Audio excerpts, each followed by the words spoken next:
जय हिंद दोस्तों। आज की इस क्लास में दोस्तों हम पढ़ने वाले हैं आधुनिक भारत के कुछ इंपॉर्टेंट क्वेश्चन। इससे पहले दोस्तों हम प्राचीन भारत और मध्यकालीन भारत के दोस्तों आपको जितने भी इंपॉर्टेंट क्वेश्चन हो सकते हैं वो पिछली वीडियो में करा चुके हैं। यदि आप उन सब वीडियो को देखना चाहते हैं तो इस वीडियो के डिस्क्रिप्शन में आपको जो है इस जीके की प्लेलिस्ट का लिंक मिल जाएगा। वहाँ से जाकर दोस्तों आप पिछली 4 क्लासें भी देख सकते हैं। तो आज 5वीं क्लास है दोस्तों। 5वीं क्लास में आप आधुनिक भारत के यानी कि मॉडर्न हिस्ट्री के जितने भी इंपॉर्टेंट क्वेश्चन हो सकते हैं वो कवर करने वाले हैं। और हमारी जो क्लास दोस्तों डिज़ाइन की गई है, वैसे दोस्तों इस क्लास को आप जो है सभी एग्जाम के लिए देख सकते हैं, लेकिन ये जो हमने क्लास स्टार्ट की है वो आपकी ITB head constable, ITB telecom और एसएसबी हेड कांस्टेबल और बीएसएफ ट्रेडमैन और सीएसएफ हेड कांस्टेबल के लिए दोस्तों स्टार्ट की है। हाल ही में दोस्तों इन सभी के जो एग्ज़ाम होने वाले हैं, तो ये क्लास दोस्तों अब हमने जो स्टार्ट की है यानी कि जो वर्दी बैच शुरू किया है वो सब इन सभी एग्ज़ाम के लिए स्टार्ट किया है। तो यदि आने वाले टाइम में इन सब पोस्टों पर दोस्तों आपका एग्ज़ाम होने वाला है तो आप इस क्लास को जरूर देखें और पिछली जो क्लास हम अपलोड कर चुके हैं वो भी देखें और लगातार दोस्तों हमारे साथ जुड़े रहें। शाम 6 बजे दोस्तों आपको जो है लगातार ये क्लास मिलती रहेगी और कुछ टाइम दोस्तों प्लस माइनस हो जाता है 10-15 मिनट, तो आप उसको मैनेज कर लें, लेकिन आपको ये जो क्लास है वो डेली मिलती रहेगी। तो क्लास नंबर 5 पर दोस्तों चलिए दोस्तों शुरू करते हैं। आज के जो आपके जो इंपॉर्टेंट क्वेश्चन हो सकते हैं उन पर बात करते हैं। इससे पहले दोस्तों मैं क्लास शुरू करने से पहले आप सभी को बता दूं कि आईटीबीपी हेड कांस्टेबल के लिए आप स्क्रीन पर देख सकते हैं दोस्तों हम लेकर आए एक मास्टर गाइड। आप स्क्रीन पर देख सकते हैं दोस्तों मास्टर गाइड है एएसआई और हेड कांस्टेबल के लिए। ये दोस्तों इस पर दोस्तों आप सभी को पता होगा पहले इसका जो प्राइस था वो 99 रुपये था, लेकिन दोस्तों आप सभी को पता होगा 15 अगस्त के उपलक्ष्य में दोस्तों हमने जो है इस पर जो 50% ऑफ रखा हुआ है। जिसको दोस्तों ये बाय करनी है अब इसको जो आप बाय कर सकते हैं मात्र दोस्तों आप जो है अब इसको आप मात्र 49 रुपये में दोस्तों इसको जो है बाय कर सकते हैं। जिसको बाय करना है आप हमें टेलीग्राम पर मैसेज कर सकते हैं या हमारा व्हाट्सएप नंबर पर मैसेज कर सकते हैं। आप यहाँ पर व्हाट्सएप नंबर हमारा यहाँ पर लिखा हुआ है। चलिए इसको क्लास को शुरू करते हैं। तो यहाँ पर इसका पैटर्न दे सकते हैं, जो इसका जो ई बुक का पैटर्न है उसमें क्या क्या है उसका यहाँ पर आप देख सकते हैं विषय सूची। तो क्लास में पहले क्वेश्चन से शुरुआत करते हैं। पहला क्वेश्चन है दोस्तों जितने भी क्वेश्चन हमने इस क्लास में रखे हैं वो इंपॉर्टेंट क्वेश्चन रखे हैं। तो पहला क्वेश्चन है दोस्तों भूदान आंदोलन किसने प्रारंभ किया था। तो भूदान आंदोलन दोस्तों किसने प्रारंभ किया था आप बताइए। तो इसका सही आंसर है option number D, Vinoba Bhave ने दोस्तों इसको शुरू उसका जो है आरंभ किया था।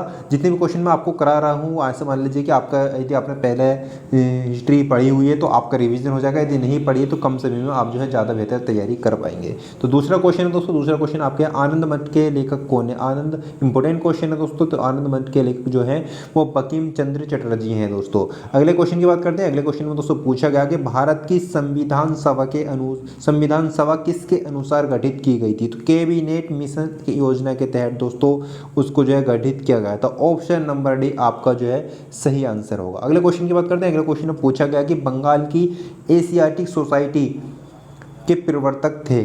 कौन प्रवर्तक थे तो आपको बताना है कि 1784 ईस्वी में दोस्तों इसको जो है स्थापित किया गया था और इसके जो प्रवर्तक थे वो सर विलियम जोन्स थे। आप ऑप्शन नंबर दे सकते हैं, ऑप्शन नंबर ए इसका सही आंसर है। अगले क्वेश्चन की बात करते हैं। अगले क्वेश्चन में पूछा गया कि लाइफ डिवाइन इंपॉर्टेंट क्वेश्चन है दोस्तों, सभी एग्जाम में ये क्वेश्चन पूछा जाता है। तो लाइफ डिवाइन दोस्तों पुस्तक के लेखक कौन है आपको बताना है कौन है दोस्तों। इंपॉर्टेंट क्वेश्चन स्टार मार्क कर लें। तो इसके दोस्तों लेखक जो है वो अरविंद घोष यानी कि ऑप्शन नंबर ए इसका सही आंसर होगा। तो अगले क्वेश्चन की बात करते हैं। अगले क्वेश्चन में पूछा गया कि प्रथम भारतीय नोबेल पुरस्कार विजेता कौन थे। तो रविंद्रनाथ टैगोर दोस्तों इसका सही आंसर है। अगले क्वेश्चन की बात करते हैं। अगले क्वेश्चन में पूछा गया कि हमारा राष्ट्रीय गीत वंदे मातरम कहाँ से संकलित है। तो आनंद मठ से दोस्तों संकलित है। अगले क्वेश्चन की बात करते हैं। अगले क्वेश्चन पूछा गया भारत का राष्ट्रीय पंचांग किस संवत पर आधारित है। तो शक संवत पर आधारित है। ये भी इंपॉर्टेंट क्वेश्चन है। अगले क्वेश्चन की बात करते हैं। अगले क्वेश्चन में पूछा गया कि दिल्ली में केंद्रीय सचिवालय के उत्तरी एवं दक्षिणी खंडों का वास्तुविद कौन था। तो एडवर्ड लुटियंस इसका जो है वास्तुविद था। ऑप्शन नंबर सी आपका जो है सही आंसर होगा। अगले क्वेश्चन की बात करते हैं। अगले क्वेश्चन में पूछा गया है निम्नलिखित में से कौन सी कृति रविंद्रनाथ टैगोर की नहीं है। तो कपाल कुंडला दोस्तों रविंद्रनाथ टैगोर की कीर्ति नहीं है। तो ऑप्शन नंबर ए आपका सही आंसर होगा। अगले क्वेश्चन की बात करते हैं। अगले क्वेश्चन में पूछा गया कि भारत की शासन व्यवस्था में पहली बार प्रतिनिधि एवं लोकप्रिय तत्व को समाविष्ट करने का प्रयास किस माध्यम से किया गया था। तो 1892 का भारतीय परिषद अधिनियम। ऑप्शन नंबर ए दोस्तों इसका सही आंसर है।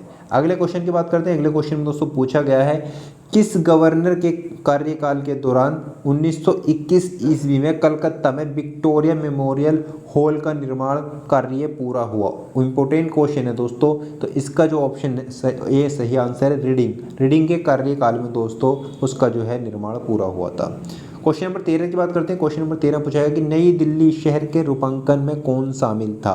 तो Edward Lutyens and Edward baker दोस्तों। ऑप्शन नंबर सी इसका सही आंसर है। अगले क्वेश्चन की बात करते हैं। अगले क्वेश्चन में पूछा गया है किसने 1898 ईस्वी में बनारस में सेंट्रल हिंदू कॉलेज स्थापित किया था जो बाद में बनारस हिंदू विश्वविद्यालय का केंद्र बन गया? इंपॉर्टेंट क्वेश्चन है दोस्तों ये भी। तो एनी बेसेंट दोस्तों इसका सही आंसर है। और साथ ही दोस्तों मैं आप सभी को बता दूं जितने भी क्वेश्चन दोस्तों हम आपको करा रहे हैं इसका पीडीएफ भी दोस्तों हम आपको प्रोवाइड करेंगे। पीडीएफ आपको जो मिलेगा वो हमारे टेलीग्राम ग्रुप पर मिलेगा, तो टेलीग्राम ग्रुप ज्वाइन कर लीजिए, लिंक आपको इस वीडियो के डिस्क्रिप्शन में दे दिया गया है। तो अगले क्वेश्चन की बात करते हैं। अगले क्वेश्चन में पूछा गया है भारत के राष्ट्रीय ध्वज का डिजाइन किसने तैयार किया था? तो किसने डिजाइन किया था दोस्तों? पिंगली वेंकैया ने डिजाइन किया था। आप दोस्तों कमेंट बॉक्स में जो अपना झंडा होता है तिरंगे का रेशियो जो होता है वो कितना रेशियो होता है आप कमेंट में बताइए। क्वेश्चन आप सभी के लिए इसका जो झंडे का रेशियो होता है वो कितना होता है? तो रेशियो आप सभी जो है कमेंट करके बताइए। देवदास उपन्यास के रचनाकार हैं तो शरद चंद्र चट्टोपाध्याय दोस्तों इसके रचनाकार हैं। ऑप्शन नंबर ए इसका सही आंसर होगा। अगले क्वेश्चन की बात करते हैं। अगले क्वेश्चन में पूछा गया कि चित्रा उपन्यास किसके द्वारा लिखा गया था? तो रविंद्रनाथ टैगोर के द्वारा दोस्तों चित्रा उपन्यास लिखा गया था। प्रेम पच्चीसी के रचनाकार हैं तो प्रेमचंद्र दोस्तों प्रेम पच्चीसी के रचनाकार हैं। और आप सभी के लिए एक क्वेश्चन और मैं देता हूं दोस्तों। क्वेश्चन जब हम आपस में पूछते हैं डिस्कस करते हैं तो उससे दोस्तों क्वेश्चन ज़्यादा याद रहते हैं। तो गोदान दोस्तों आप सभी बताइए गोदान किसकी रचना है? गोदान दोस्तों किसकी रचना आप कमेंट करके बताइए। गोदान के लेखक कौन है? अगले क्वेश्चन की बात करते हैं। अगले क्वेश्चन में पूछा गया कि शोधित पाषाण के रचयिता कौन है? Hungary stone. तो रविंद्रनाथ टैगोर इसके दोस्तों टैगोर इसके रचनाकार है। ऑप्शन नंबर 20 का सही आंसर है। विश्व इतिहास की झलक के रचयिता कौन है? जवाहरलाल नेहरू। ऑप्शन नंबर भी इसका सही आंसर है। इंपॉर्टेंट क्वेश्चन है ये भी। अगले क्वेश्चन की बात करते हैं। अगले क्वेश्चन में पूछा गया है 27 दिसंबर 1911 में पहली बार जनगण मन कहाँ पर गाया गया था? तो कोलकाता में दोस्तों इसको गाया गया था। भारत में पहला समाचार पत्र किसने शुरू किया था? ये भी इंपॉर्टेंट क्वेश्चन है। जेम्स हिक्की ने दोस्तों शुरुआत किया था। द व्हील्स ऑफ हिस्ट्री नामक पुस्तक के लेखक कौन हैं या कौन थे बताइए आप। ऑप्शन नंबर इसका सही आंसर है राम मनोहर लोहिया दोस्तों इसके लेखक थे। अगले क्वेश्चन की बात करते हैं। अगले क्वेश्चन में पूछा गया कि पोस्ट ऑफिस के लेखक कौन है? रविंद्रनाथ टैगोर पोस्ट ऑफिस के लेखक हैं।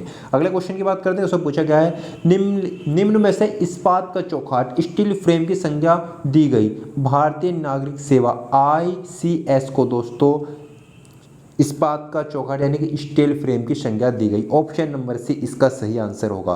गोदान मैंने आपसे पूछा था, इंपॉर्टेंट क्वेश्चन है तो मैंने आपसे ये पूछ लिया था। तो क्या आपने आंसर सही दिया? तो अगला क्वेश्चन आपका गोदान से ही बनता है। गोदान की रचना है? तो प्रेमचंद की दोस्तों ये रचना है। आपने क्या सही आंसर दिया है? अपना आंसर सभी जो है चेक कर लीजिए। अगले क्वेश्चन की बात करते हैं। अगला क्वेश्चन है भारत भारती के रचनाकार कौन है? ये भी दोस्तों इंपॉर्टेंट क्वेश्चन है। तो मैथिली शरण गुप्त दोस्तों भारत भारती के रचनाकार हैं। और कुछ टाइपिंग में दोस्तों मैं आप सभी को बता दूं कि यहाँ पर जैसे टाइपराइटर होता है तो कुछ क्वेश्चन जो है टाइपिंग करने में मिस्टेक हो जाती है, तो आप उसको जो अपने अकॉर्डिंग मैनेज कर लें। फिर भी हमने पूरी कोशिश की है कि इसमें कोई मिस्टेक ना हो पाए। तो क्वेश्चन नंबर 28 इसमें पूछा गया कि सैंडलर आयोग का संबंध किससे था? तो शिक्षा है। ब्रिटिश ने भारत में प्रांतीय स्वायत्तता कब से लागू कर दिया था? तो भारत सरकार अधिनियम 1935 से दोस्तों लागू कर दिया था। ऑप्शन नंबर भी इसका सही आंसर है। खिलाफत आंदोलन का आरंभ किया था? अली बंधुओं ने। ऑप्शन नंबर डी इसका सही आंसर है। भारत में सिविल सेवाओं का सूत्रपात किसने किया? लॉर्ड कॉर्नवालिस ने। ऑप्शन नंबर डी इसका सही आंसर है। अमृत बचार पत्रिका की स्थापना किसने की? शिशिर कुमार घोष ने। ऑप्शन नंबर सी इसका सही आंसर है। इंपॉर्टेंट क्वेश्चन है। निम्न अखबारों में से कौन सा मुख्यतः उदारवादियों की नीतियों का प्रचारक था? तो लीडर दोस्तों इसका सही आंसर है। ऑप्शन नंबर करेक्ट आंसर है आपका। अगले क्वेश्चन की बात करते हैं। दोस्तों मैं आप सभी को बता दूं कि इंडिया में दोस्तों आप कोई से भी एग्जाम दे रहे हैं तो ये क्वेश्चन जो हमने इस वीडियो में सेट किए हैं वो सभी एग्जाम के लिए हैं। आप कोई से भी एग्जाम दें, ये इसमें से क्वेश्चन आपको कहीं ना कहीं देखने को मिल ही जाएगा। तो इम्पोर्टेंट क्वेश्चन है, सभी जो है इसका रिवीजन बार करें और अपने जो है नोट्स में इसको जो है नोट्स कर लें। पहले भी क्वेश्चन जो 4 क्लास में प्रोवाइड कराते आए हैं आपको, उसमें भी हम लोग वन लाइनर में क्वेश्चन कराए थे, तो उनको नोट कर लें। और आने वाले टाइम में दोस्तों हम जो है लगातार आपको क्लासेस प्रोवाइड कराते रहेंगे, आप हमारे साथ जुड़े रहिए। झंडा गीत किसने लिखा था? तो श्याम लाल गुप्त पारपद ने। ऑप्शन नंबर डी इसका सही आंसर है। नागरिक सेवाओं के लिए प्रतियोगी परीक्षा प्रणाली को सिद्धांत स्वीकार किया गया था 1853 दोस्तों। ऑप्शन नंबर है इसका सही आंसर है।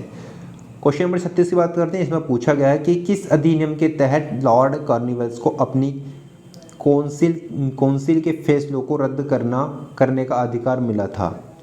1786 का एक्ट। ऑप्शन नंबर है इसका सही आंसर है। उपन्यास दुर्गेश नंदिनी के लेखक हैं बंकिम चंद्र चटर्जी। ऑप्शन बी इसका सही आंसर है। क्वेश्चन नंबर 38 की बात करते हैं। भारतीय राजनीति में 1947 के बाद किस महिला ने सर्वाधिक योगदान दिया था? अरुणा आसफ अली ने। भारतीय राजनीति में 1947 के बाद किस महिला ने सर्वाधिक योगदान दिया था? तो अरुणा आसफ अली ने दोस्तों योगदान दिया था। इंपॉर्टेंट क्वेश्चन है। वंदे मातरम गीत किसने लिखा था? तो आपको बताना है। तो बंकिम चंद्र चटर्जी ने लिखा है दोस्तों। और किस वर्ष दोस्तों उड़ीसा बिहार से अलग हुआ था? तो 1936 में दोस्तों। ऑप्शन नंबर है इसका सही आंसर है। 1878 का वर्नाक्यूलर प्रेस एक्ट किसने रद्द किया था? तो लॉर्ड रिपन ने दोस्तों रद्द किया था। ऑप्शन नंबर बी इसका सही आंसर है। अमेरिका में फ्री हिंदुस्तान अखबार किसने शुरू किया था? तो तारक नाथ दास ने शुरू किया था दोस्तों। ऑप्शन नंबर इसका सही आंसर होगा। क्वेश्चन नंबर 43 की बात करते हैं। इससे पूछा गया कि इंडियन अनरेस्ट का लेखक कौन है? तो वेलेंटाइन सिरोल दोस्तों इसका सही आंसर है। ऑप्शन नंबर डी सी इसका सही आंसर होगा। स्वदेशी वाहिनी के संस्थापक थे? तो के रामकृष्ण पिल्ले दोस्तों। ऑप्शन बी इसका सही आंसर होगा। निम्नलिखित में से किस भाषा में दी इंडियन ओपिनियन पत्र नहीं छापा जाता? तो तमिल भाषा में नहीं छापा जाता। ऑप्शन नंबर बी सही आंसर है। हंटर कमीशन की रिपोर्ट में किसके विकास पर विशेष जोर दिया गया था? तो प्राथमिक शिक्षा पर दोस्तों जोर दिया गया था। ऑप्शन नंबर ए सही आंसर है। अगले क्वेश्चन की बात करते हैं। इसे पूछा गया है किस एक्ट के द्वारा भारत के गवर्नर जनरल को अध्यादेश जारी करने की शक्ति प्रदान की गई? इंडियन काउंसिल एक्ट आपका जो है 1861। ऑप्शन नंबर ए इसका सही आंसर है। अगले क्वेश्चन की बात करते हैं। ऐसा पूछा गया कि निम्न में से किसने सर्वप्रथम प्रेस सेंसरशिप लागू की थी? तो बेलेस्ली ने। यहाँ पर नाम मिस्टेक हो गया, बेलजली इसका सही आंसर होगा। और अगला क्वेश्चन है निम्नलिखित में से सबसे बाद में क्या हुआ? तो बंगाल का विभाजन हुआ था सबसे बाद में। यहाँ पर आपको जो है इसका जो आंसर देना होगा वो आपके ने ऑप्शन के अकॉर्डिंग देना होगा। आपको पहले ऑप्शन देखने होंगे तभी इसका जो है आप आंसर दे पाएंगे। क्वेश्चन नंबर 50 की बात करते हैं। इसमें पूछा गया कि निम्न में से किसके अंतर्गत भारत में सर्वप्रथम सर्वोच्च न्यायालय की स्थापना हुई? तो रेगुलेटिंग एक्ट 1773 के दोस्तों अंतर्गत भारत में सर्वप्रथम सर्वोच्च न्यायालय की स्थापना हुई थी। ऑप्शन नंबर 50 का सी आंसर सही है। तो ये दोस्तों आपके आज के इम्पोर्टेंट क्वेश्चन थे। और लगातार दोस्तों इसका ये हमारा जो है आज का दूसरा पार्ट था। क्लास 5 में भी दोस्तों जो हम आपका जो आधुनिक भारत के इंपॉर्टेंट क्वेश्चन करा रहे हैं, इसका भी आज दूसरा पार्ट था। कल दोस्तों इसके और आपको जो हम क्वेश्चन कवर कराने वाले हैं, तीसरा पार्ट जो है आपको इसका जो है कल मिल जाएगा। तो आप सभी को पता होगा ITP हेड कांस्टेबल और ASI के लिए दोस्तों हम लेकर आए हैं मास्टर गाइड। आप यहाँ पर देख सकते हैं। इस मास्टर गाइड को यदि आप बाय करना चाहते हैं तो 50% की दोस्तों इस पर छूट चल रही है, आप इसको बाय कर सकते हैं। बाय करने का दोस्तों सिंपल तरीका है, आप हमें जो है हमारे व्हाट्सअप नंबर पर मैसेज कीजिए, हमारे टेलीग्राम पर मैसेज कीजिए। टेलीग्राम का लिंक आपको इस वीडियो के डिस्क्रिप्शन में मिल जाएगा। व्हाट्सअप नंबर आप स्क्रीन पर देख सकते हैं, यहाँ पर लिखा हुआ है 90 128 29 128। इस पर मैसेज कर सकते हैं। ये मास्टर गाइड दोस्तों आपको मात्र ई बुक फॉर्म में है दोस्तों। ये मैं आप सभी को बता दूँ, ये ई बुक है। ई बुक यदि आप इसको बाय करना चाहते हैं तो मात्र 249 रुपये में आप इसको बाय कर सकते हैं। इस ई बुक के अंदर दोस्तों आपको क्या क्या देखने को मिलेगा आप यहाँ पर देख सकते हैं। पहले दोस्तों हमने जो है इसमें सिलेबस मेंशन किया है कि आपका सिलेबस जो है क्या है। उसके बाद दोस्तों हमने जो है इसमें आपके जो पिछले साल के पेपर हैं वो मैं इसमें जो है दिए हुए हैं। उसके बाद में जो आपका इंपॉर्टेंट करंट अफेयर आपको बन सकता है, क्योंकि आपका 1-2 महीने में ही जल्द ही एग्जाम होने वाला है। तो उसमें दोस्तों आपके जितने भी इंपॉर्टेंट करंट अफेयर के क्वेश्चन बन सकते हैं वो हमने इसमें ऐड किए हुए हैं। उसके बाद में आपके जीके के क्वेश्चन, मैथ के क्वेश्चन, इंग्लिश के क्वेश्चन और कंप्यूटर के क्वेश्चन ऐड किए हुए हैं। कंप्यूटर के इसमें हमने थोड़े ही क्वेश्चन ऐड किए हैं क्योंकि कंप्यूटर के कुछ क्वेश्चन हमने फ्री पीडीएफ के फॉर्मेट में टेलीग्राम पर अपडेट कर दिए थे, करीब 500 क्वेश्चन। तो आप जो कंप्यूटर क्वेश्चन वहाँ से तैयार कर सकते हैं। तो कंप्यूटर के हमने थोड़े ही क्वेश्चन ऐड किए हैं कंप्यूटर के लिए दोस्तों। हम जो हमने सेकंड पीडीएफ फ्री में अपलोड कर दिया, आप उसको देख लेना। उसके अलावा कुछ इंपॉर्टेंट क्वेश्चन जो आपके पेपर में देखने को मिल सकते हैं वो हमने इसमें ऐड किए हैं। करीब 300 पेजों की दोस्तों ये पीडीएफ है। आप यदि इसको बाय करना चाहते हैं तो 50% की दोस्तों छूट चल रही है अभी। आप मात्र 49 रुपये में इसको बाय कर सकते हैं। हमारे व्हाट्सएप पर मैसेज कीजिए या टेलीग्राम पर मैसेज कीजिए, आपको जो ई बुक है मिल जाएगा। बाकी कोई डाउट हो तो कमेंट करें और लगातार जानकारी पाने के लिए चैनल को सब्सक्राइब करें। और साथ ही दोस्तों आप सभी को जो ये पीडीएफ है वो हमारे टेलीग्राम ग्रुप पर मिलेगा, तो टेलीग्राम को ज्वाइन कर लीजिए। वहाँ पर आपको ये जो पीडीएफ है हम आपको जो है प्रोवाइड करा देंगे। बाकी कोई डाउट हो, किसी क्वेश्चन में मिस्टेक हो गई तो आप कमेंट में बता सकते हैं, उसको हम जो है ठीक कर देंगे। चलिए दोस्तों मिलते हैं नेक्स्ट वीडियो में। इस वीडियो में इतना ही। वर्दी बैच को दोस्तों ज्वाइन करना ना भूलें। डेली शाम 6 बजे हमारी जीके की क्लास होती है जो आपके सभी एग्जाम के लिए इंपॉर्टेंट है। चलिए दोस्तों मिलते हैं नेक्स्ट क्लास में। इस क्लास में इतना ही। जय हिंद, जय भारत।